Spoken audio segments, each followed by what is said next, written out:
The United States and Russia spent 12 long hours in discussions yesterday at the technical level in Saudi Arabia. And today, the United States is meeting again with their Ukrainian counterparts, trying to find out if there's any path to ending the war. As it turns out, the Russian side is being kind of slow about all this. And in response, the Ukraine side is actually getting complaints both about the United States and about Russia. We'll see, do they have the standing to make such complaints? And to try to unpack a lot of what's going on and take a look at further, we have the ever-popular Colonel Doug McGregor, CEO of Our Country, Our Choice, highly decorated combat vet and expert on these kinds of war and peace issues. Doug, as always, welcome to the show. Thanks, Dan. Listen, we'll just jump right into it because one of the first things that I want to show is a clip from Zelensky. And you would think that being the junior partner on the Western side and not even being a partner on the Russian side, that he might want to, especially in light of what happened in the Oval Office a few weeks back, might want to be a little bit more reserved. But instead, he just can't seem to help himself. And he says stuff like this. Єдиним суб'єктом, який затягує цю війну і знущається з наших людей і з усього світу. І щоб дотиснути Росію до миру, потрібні сильні речі, сильні кроки. Ми готові підтримувати кожну сильну ініціативу, яка зробить дипломатію більш результативною. А це означає, треба тиском змушувати Росію до бажання закінчити війну. І це санкції, це підтримка України, і це міжнародна координація. So, I mean, Doug, what do you make of that? Because, I mean, he said that, he's mad because Russia's dragging out these negotiations and we have to force them to want to make peace. Is that even possible? Of course not. And I would go one step further and I would say that to this point in time, our friend Zelensky has been spitting in Donald Trump's face. President Trump, tried very hard, bent over backwards to try and accommodate him and tried to fashion a ceasefire with President Putin, as you know. And the Ukrainians almost immediately broke the ceasefire, violated it. And all the statements they've made, everything coming out of Ukraine has been vitriol directed at us. And it's impossible to develop or formulate any sort of peace agreement with this man in power. I think he should be removed. And if we're not going to do that, then I think we have to get out. We have to simply leave Ukraine because this man is a danger at this point to everyone. Because you have President Putin who said, yes, we want to end this war. And we want to end the war.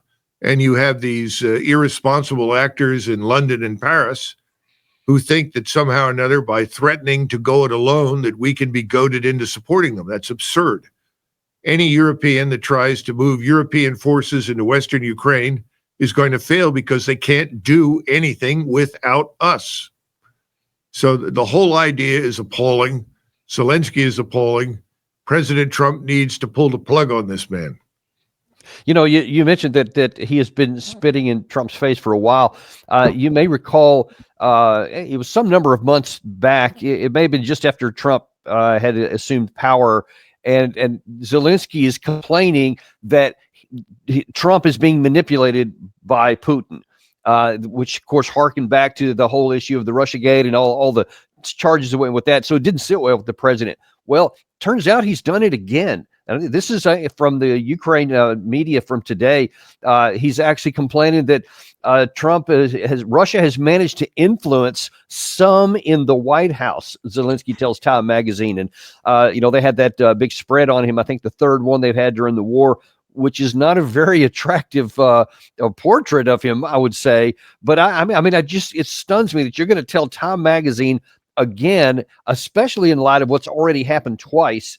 And he's going to make these kinds of condescending comments. What does that tell you about where the mind of Zelensky is? Zelensky is behaving the way he is because he has support from people inside the Beltway, not just in Paris and London, but also inside the Beltway. And sadly, increasingly from Berlin. Look, President Trump needs to make it very clear that he will not support this conflict any longer. As soon as he does that and terminates any and all military aid to Ukraine, I think Zelensky and his friends will begin filling up their duffel bags with cash and looking for planes, trains, and automobiles out of Ukraine. These people are corrupt. The people in Washington that are taking his side are the same people that helped to start this war in Ukraine. They don't deserve any attention whatsoever. President Trump was elected because he is viewed as someone who actually cares about the individual American citizen, as someone who shares the views, the attitudes, the interests of the average American. He knows Americans are completely disinterested in going to war for any reason with anybody over Ukraine. He knows that. So he needs to brush off Zelensky like the sort of annoying gnat that he is, and he needs to effectively ignore these voices inside the Beltway who have been lining their pockets with cash as a result of this horrific war and the deaths of 1.2 million Ukrainian soldiers and 100,000 dead Russians. This has got to stop. The only way to stop that is to end the aid and to pull all of the Americans in and out of uniform that are in Ukraine right now out of Ukraine. That's what needs to happen. There's no other solution. And the sooner he does it, the better for Europe, the better for everyone. So now, obviously, they're in the process right now of having negotiations. Yeah, that's what one of our viewers mentioned a minute ago. That's Moscow Burning in part of that Time magazine there, where Zelensky's attempting to send a signal, but I don't think it's working quite the way he'd hoped that it would. But I think, again, that just shows you where he's at in this. While we're trying to negotiate peace, he's intentionally sending something that's a very provocative signal to Moscow, which is obviously also what he has been doing. You mentioned one a minute ago where he fired a bunch of drones at some energy infrastructure within hours of the last negotiations after he had agreed to try to seek a negotiated settlement, et cetera. But then what about the United States? Because Trump is putting a whole bunch of energy into this right now. For example, yesterday there was reportedly a 12-hour session at the technical level with the Russians. And so the question is, should Trump just say, all right, you know what, just forget about all that.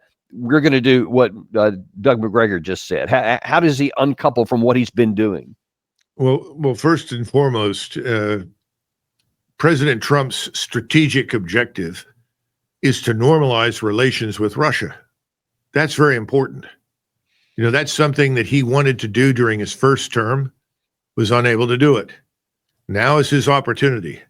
There is no reason for conflict between us and Moscow. None. No reason whatsoever. This conflict in Ukraine was cultivated and artificially developed by a small number of people from Washington inside the intelligence services, the CIA, MI6, and so forth, who had an agenda. And this agenda goes back to the end of the Cold War, which is how do we destabilize, undermine, and destroy Russia? That was never President Trump's goal. He wants nothing to do with that.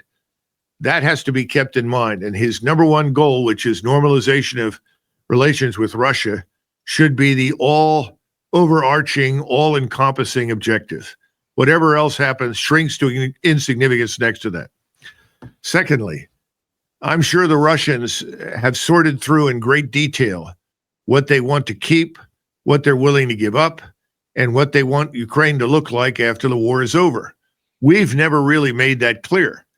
The people that started the war, they wanted to destroy Russia and at the same time reconquer the Crimea and make Ukraine this allegedly liberal democratic utopia that would operate as an armed force in perpetuity against Russia. It's all nonsense.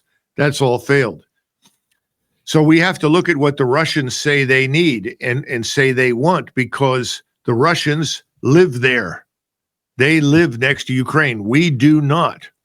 Our interest ought to be in a neutral Ukraine. The most important thing for us from the very beginning was that this Ukrainian neutrality operate as a bridge between us and Russia, between Europe and Russia. it becomes a neutral ground where there will be no fighting, no military forces, no military competition. And that's something that's very desirable because we want to end any future possibility of war in the region. That's the Russian goal. Now, I haven't seen the details that you spoke of, but I'm sure the Russians are very, very detailed in what they would like to see happen. And without seeing that, I can't evaluate where we should say yes or no. But I think we have to understand the Russians have won this war.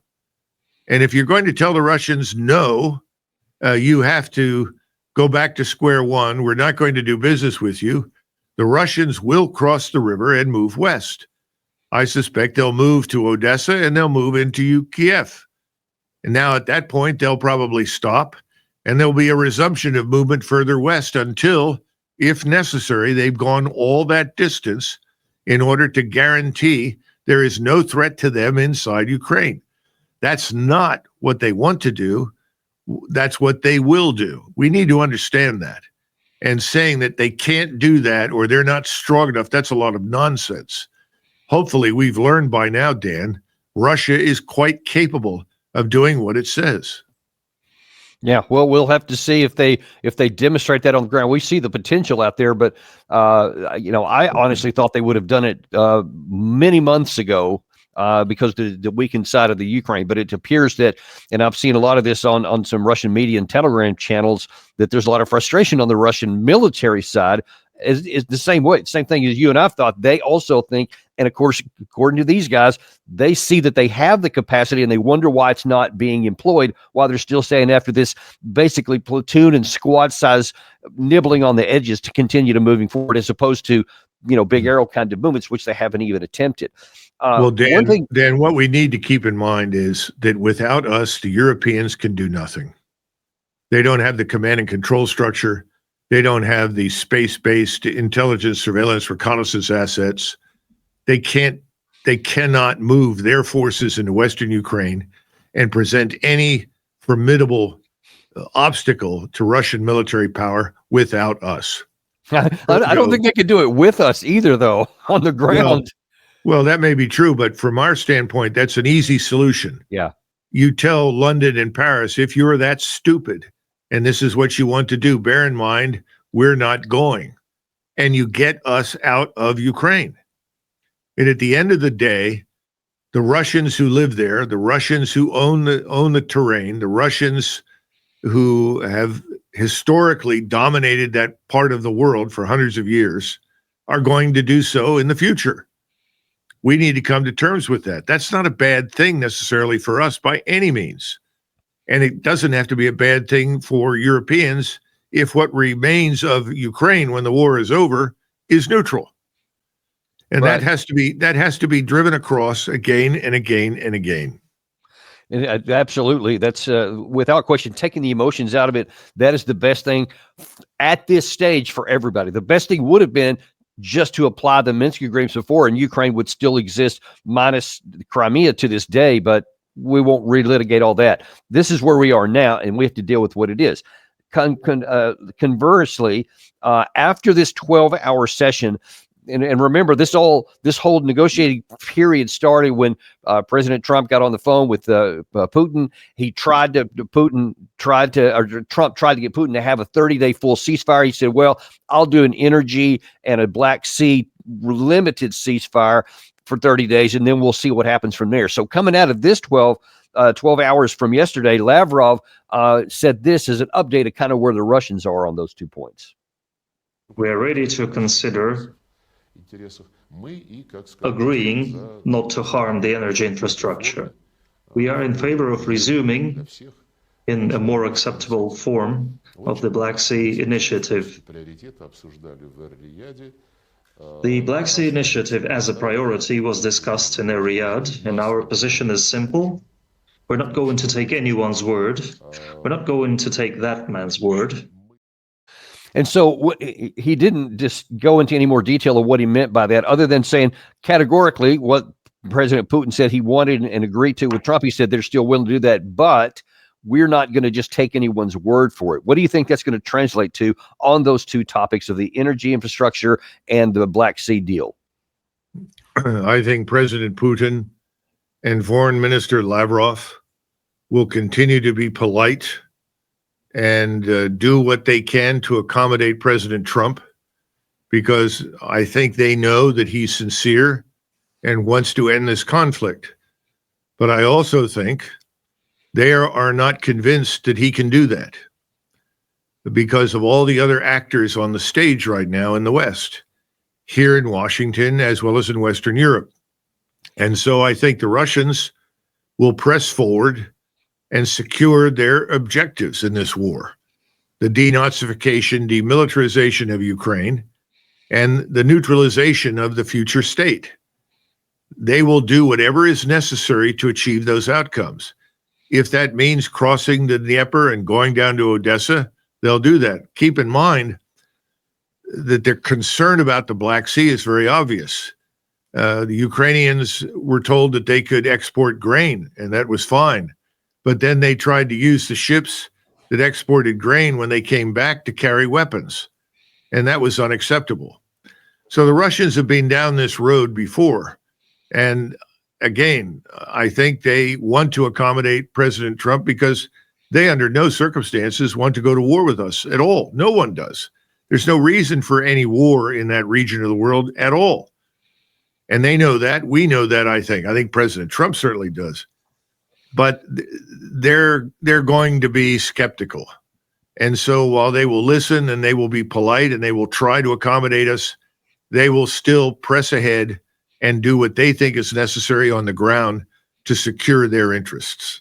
And to exactly that end, one of the other things in a separate interview that Lavrov said, where he was looking beyond just the temporary ceasefire, but towards what is going to be required for an end of war negotiation in terms, he again hit on this denazification topic. We will not leave unattended the task of denazification of the state that remains under the control of the Kyiv regime, which legislatively and physically exterminates the all-Russian language, culture, media, and canonical orthodoxy in direct and gross violation of Article 1 of the UN Charter and Ukraine's international obligations, with complete negligence and complicity from others. European states, which loudly proclaim their commitment to human rights and minority rights everywhere except in Ukraine, as I have already mentioned. But Ukraine is different. These are nurtured Nazis for yet another attempt to rally all of Europe under Russian Nazi banners for a war against the Russian Federation. Now, the way that was presented from the Russian side was that this is giving some kind of indication that maybe there's not even going to be a ceasefire. And I think that you can read that because the limited ceasefire, the no energy infrastructure, and the Black Sea stuff, that is like almost on a separate track, because the objective from the U.S. and the Ukraine side was a full 30-day ceasefire leading to the negotiations to end the war. But if they're saying, the Russians are, that part of our terms are going to be the denazification, that's obviously a pretty tough pill for the Ukraine side to swallow, which would imply there's no point in going to a full ceasefire if that's not even going to be on the table, because then what are you going to have a discussion about? Well, I suppose so. But again, this is really up to us. This war would never have happened if it were not for us. Without our aid, our support, our instigation, our encouragement, there would have been no war against Russia in Ukraine. Let's be frank. So we are in the driver's seat as far as the Russians are concerned for Ukraine. They're expecting, or at least hoping, that President Trump will take the reins of power, remove this regime, and arrange for a new regime. And that would be some interim government until elections are held. And I think that's what the Russians are looking for. And we have the Organization for Security and Cooperation in Europe that can supervise those elections to ensure that they are fair and free, and get a new government that can then sign, ultimately, an agreement that neutralizes the state and subscribes to the demilitarization/denazification. This needs to be taken seriously by the West. I don't know why we don't take it seriously, because I get the impression that people don't really think this is serious. It is serious. and we have to do it. But, again, this is up to President Trump. President Trump can make these things happen. But the way you make them happen is cut off all the aid in cash, number one, and get our people out. That is the clearest, quickest, most cleanest way to do it, because that signals that we have had it. We are not going to support these people anymore. Then I think there's a chance for something good to happen. It would be nice if the Europeans then moved in and saw to it that we had elections in Ukraine and a new government. They are now obstructing this outcome and, frankly speaking, helping to keep this sort of Nazi nonsense going when it should not go on. So let me ask you something, Doug, on that point there, because there's some real problems that are coming that are not being even addressed, much less solved by the European side. And that is, yes, as you said a second ago, really it was the U.S. who was the driver of the Biden administration that started this war and facilitated it. And then the Europeans were only too enthusiastic to jump on board. But now then with Trump coming on, it's like this iceberg has been moving, or a glacier has been moving in that direction for 3 years. Trump suddenly broke off and went this way, but the glacier can't stop on a dime or anything, and it's still rolling in the direction that it was, which is totally incompatible with where the Trump administration's going. In the event that he either does what you suggest or the negotiations simply don't work and Russia keeps fighting until they get what they want, that's going to leave the whole of Western Europe in a really big jam, because all they've talked about for three now into the fourth year is to weaken Russia and make it so they can force him into peace, all that kind of nonsense that Zelensky said. But at some point, if what you say is right, either the Dnieper will be reached or a negotiated settlement will be reached, that they give away all this land, and then they're all going to be left going, what do we do now? How is Europe going to respond when the reality slams home and they can't spend it anymore? As I said before, without us, they can undertake nothing. As soon as we make it clear that we've had it, we're finished, we're leaving, we will not support this regime at all under any circumstances, the European electorates are going to watch that. They're going to know what happened. And there's already great movement in the direction of ejecting the governments in Paris, London, and Berlin from power. Now, the Germans, I think, in a fit of sheer insanity, just voted to appropriate money well beyond their budgetary capability. And they violated the Grundgesetz, the Constitution, to do it. But I don't think it has any long-term stability. I think we have to make it clear what we will and will not do. And at that point, the Europeans will have to come to terms with reality. If we don't do that, we will continue to bleed cash and aid, and we will continue to lose what credibility we have with the Russians. And again, the most important objective in all of this is for us to reconcile our differences with the Russians, to normalize our relations. That's the number one objective. We should not lose sight of that objective. Absolutely, yeah. And Trump is on that, whether he's sometimes it seems that may be drifting into the background or so, but I think if he put that on the front burner, that would help clear things up about what to do next. And one of the things that may imply that he does have it on the front burner is Steve Witkoff, in an interview with Tucker Carlson over the weekend, implied, or he actually stated, that is, beyond the wars with some of what's driving President Trump right here. But in terms of what is going to be required to reach this end state, Lavrov has been talking about, he just mentioned about the denazification, but the other big thing, which according to Witkoff is the probably the central biggest thing, is what territory is going to be going to whom. Here's how he put it. First of all, I think the largest issue in that conflict are these so-called four regions: Donbass, yes. Crimea, the names Lugansk, and there's two others.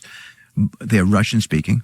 Yep. There have been referendums where the overwhelming majority of the people have indicated that they want to be under Russian rule. Yes. I think that's the key issue. in the conflict. So that's the first thing. That when that gets settled, and we're having very, very positive conversations. And Russia controls that. In fact, some of those territories are now, from the Russian perspective, part of Russia. Correct. That's correct. But this has always been the issue. Right. And it's sort of no one wants to talk about it. That's the elephant in the room. The elephant in the room is there are constitutional issues within Ukraine as to what they can concede to with regard to giving up territory.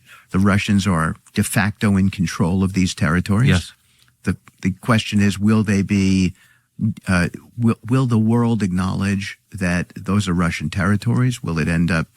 Can Zelensky survive politically if he acknowledges this? This is the central issue in the conflict. And I think that indirectly ties into the political stuff because Witkoff instead mused out loud. And by the way, obviously, they knew that this was going to be blasted all over Russia and Ukraine specifically. But he said, can he survive politically? I think the answer is clearly no, or he probably would have been doing something like that before. So then and by the way, that message was received in Ukraine, as this headline from today shows that they're livid about that. They said it's absolutely unacceptable what Witkoff said regarding the occupied territories, et cetera.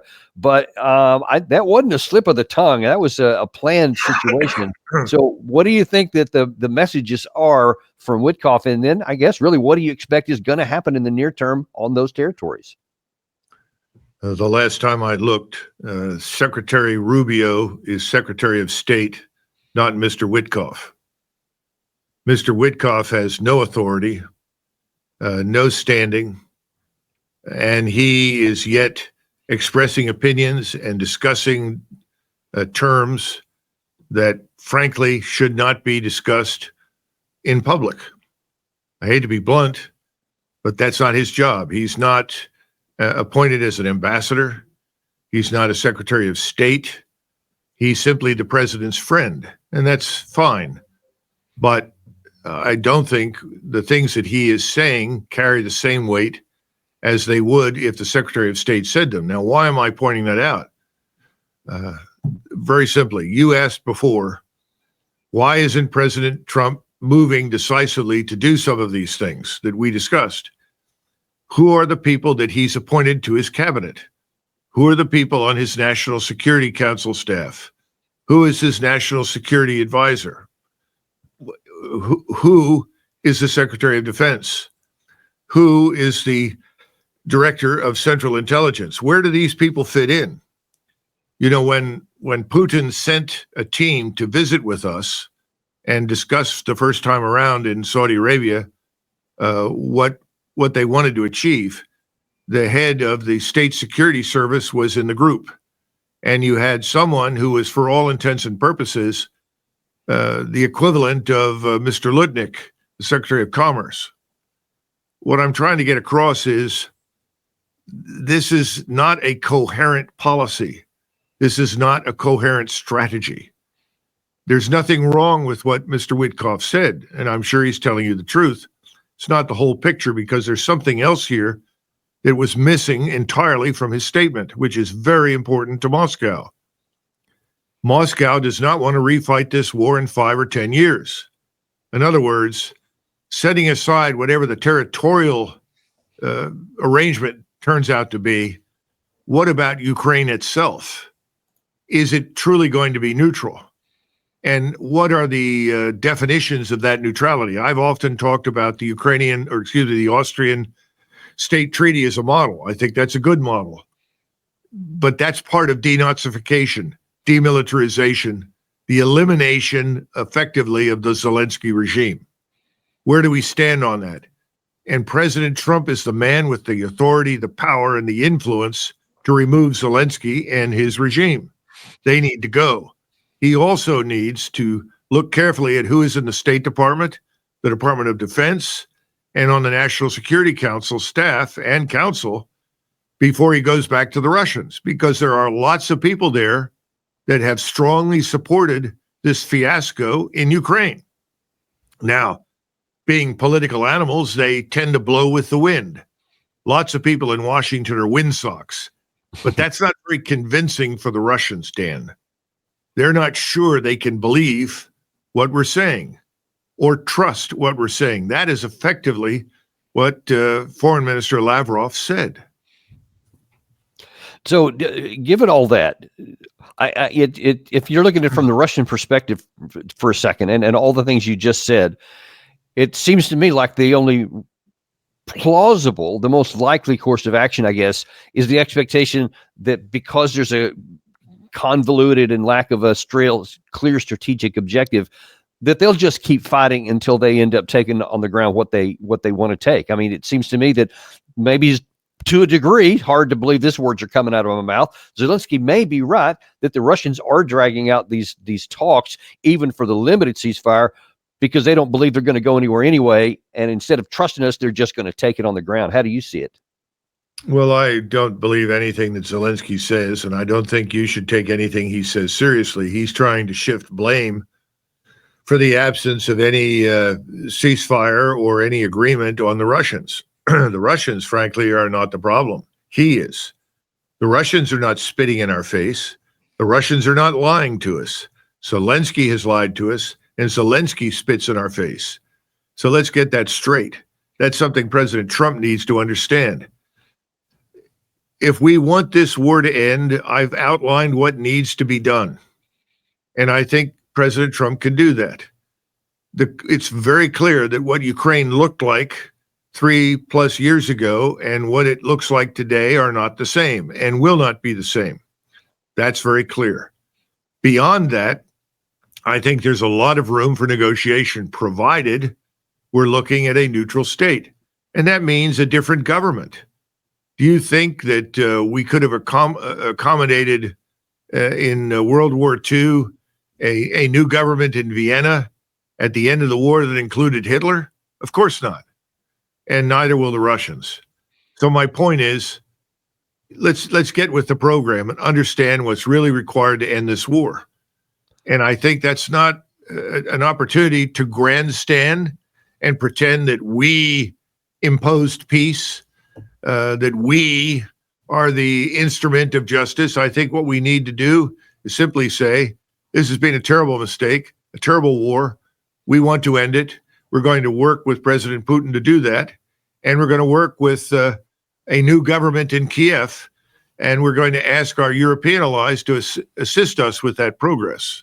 Right. But so what happens? My real question is, look from the Russian perspective. All of that stuff you just talked about, let's assume that we don't come to the reality. We don't recognize either in Kiev or in Brussels or anywhere else. And President Trump doesn't compel that vision. What are the Russians going to do? Because it seems to me that they're willing to be polite, as you just mentioned, but I think that their actions they're just going to fight until they win it on the ground. Well, I think they have won it, Dan. I mean, this is a giant mop-up exercise, if you will. You know, after we took the Philippines and subsequently when we took Okinawa, the war in both of those areas did not end immediately. We had mop-up operations that took months.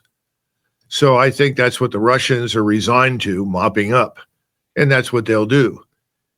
Beyond that, I can't predict that the Russians will just ignore anything we say or anything we do. I don't think that's the case. As I said before, I think they very much want to accommodate President Trump, very sincerely. I think Mr. Witkoff made that same argument, made it very clear. This was not a contentious discussion that he had with the Russians. They are genuinely interested in ending this thing. So the question is, how do we get there? What's the best way to do it? We're not going to get there with the Zelensky regime in power, Dan. That's obvious. Yeah, so they need to go.